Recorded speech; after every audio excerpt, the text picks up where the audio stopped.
ఒక భారతీయుడిగా పుట్టిన ప్రతి వాడు, ప్రతి స్త్రీ ఎక్కడైనా పని చేసుకునే హక్కు ఉంది. ఎవరు ఎక్కడైనా పని చేయొచ్చు. అమ్మాయిలైనా అబ్బాయిలైనా. కోట శ్రీనివాసరావు లాంటి వాళ్ళు తమిళ్లో చేశారు, హిందీలో చేశారు. శ్రీదేవి గారు లాంటి వాళ్ళు హిందీలో చేస్తారు, తమిళ్లో చేస్తారు, తెలుగు అమ్మాయిలే. సో ఎవ్వరూ మీరు ఒకళ్ళు రాకూడదు, ఇక్కడ చేయకూడదు, అది ప్రాథమిక హక్కుని ఉల్లంఘించినట్టే. గవర్నమెంట్ ఆఫ్ ఇండియా కాన్స్టిట్యూషన్ రైట్ని ఉల్లంఘించినట్టే. ఎవరు ఇక్కడ పని చేయకూడదని అక్కర్లేదు. కానీ అలా అని చెప్పి తెలుగు వాళ్ళకి అవకాశం ఇవ్వద్దని అట్లా మేము 100% మళ్ళీ రిక్వెస్ట్ చేస్తాం, మ్యాక్సిమం తెలుగు అమ్మాయిలకి ఇద్దామని. వాళ్ళు ఆయా పరిస్థితులను బట్టి మేబీ కొన్నిసార్లు వాళ్ళు హిందీ వాళ్ళకి వెళ్తారా, తమిళ వాళ్ళకి వెళ్తారా, వెళ్ళండి. వాళ్ళని నియంత్రించే హక్కు మాకు ఎవరికీ లేదు. నెక్స్ట్,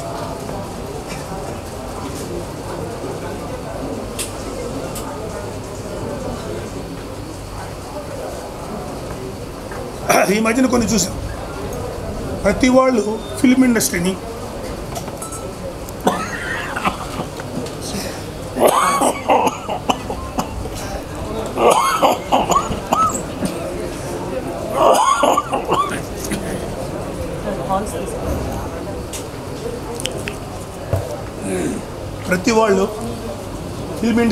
తులకం చేసి మాట్లాడటమే.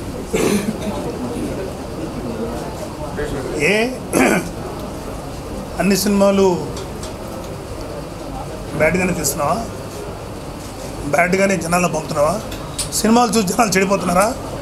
ఓకే, సినిమాల్లో ఉండే వైలెన్స్, సినిమాలో ఉండే చెడుని చూసి జనాలు చెడిపోయే పని అయితే అని మీరు ఒప్పుకున్నారు కదా. జనాలు చెడిపోతున్నారు మీరే అంటున్నారుగా, బయట మాట్లాడే వాళ్ళందరూ.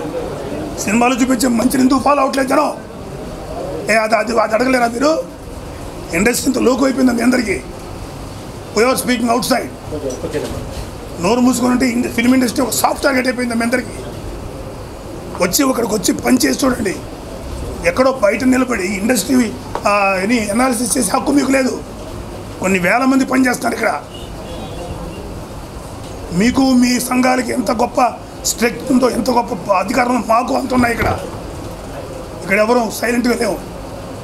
సో ఇండస్ట్రీని మీరు క్రిటిసైజ్ చేయకండి నోటుకు వచ్చినట్టు. ఇక్కడ గొప్ప సినిమాలు తీస్తున్నారు, ఇప్పటికీ తీస్తున్నారు. ఎవడో ఒక 10%, 20% తీసే చెత్త సినిమాలు మమ్మల్ని ఎందుకు బాధ్యులు చేస్తారు? ఓకే, ఒకవేళ కమర్షియల్ అయితే ఓ లైక్ వేసుకోండి, లేదంటే ఓ కామెంట్ చేయండి. ఎప్పటికప్పుడు మా వీడియోస్ చూడాలంటే సబ్స్క్రైబ్ చేసుకోండి.